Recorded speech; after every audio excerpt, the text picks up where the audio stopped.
Сәлем, шаян тектірмас һәм һәр вақыт қызықсынышан достарым. Сіздің құларыңыз ішке тұтынырға әзірмейінді, алайса тезірек қошылығыз, біргәлішіп башылап жібәрік.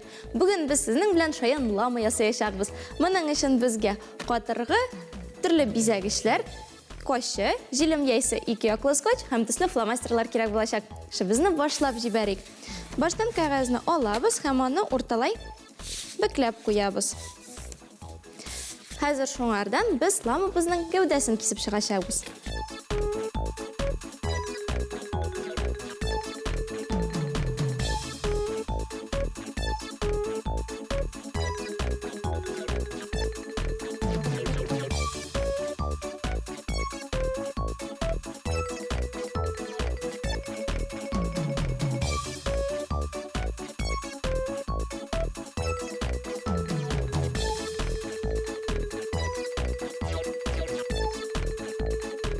Достар, қошы білән ішәгенде сақ болығыз, керек болса, әтейнілеріңізден ердемді сұрағыз.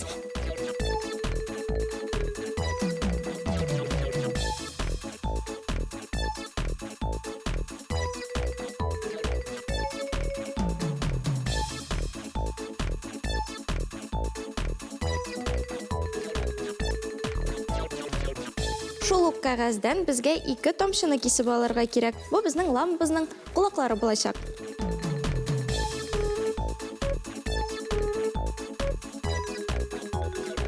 Болды, қазір ламбызны бизи башлайбыз. Оның құрсағын ясайбыз, мұның үшін менің ашындай мотор ерек әзірләп қойдым. Оны нәк ортаға ябыштырып қоябыз. Ауызын ясарға керек. Һәм көзләрін.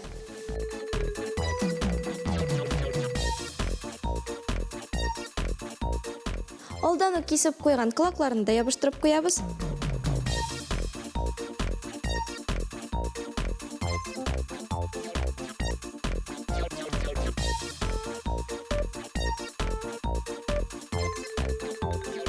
Һәм аларны фломастер ярдәмендә бизәп куябыз.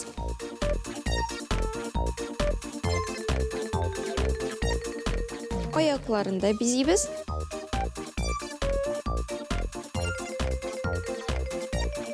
Хәзер кәгазьне түгәрәкләп арттан ябыштырып куярга кирәк.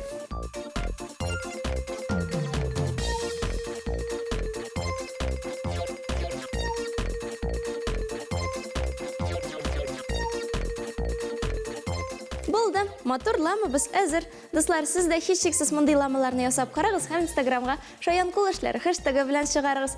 Бүгенгә исә шулар иде. Киләсе очрашуларга кадәр сау булыгыз.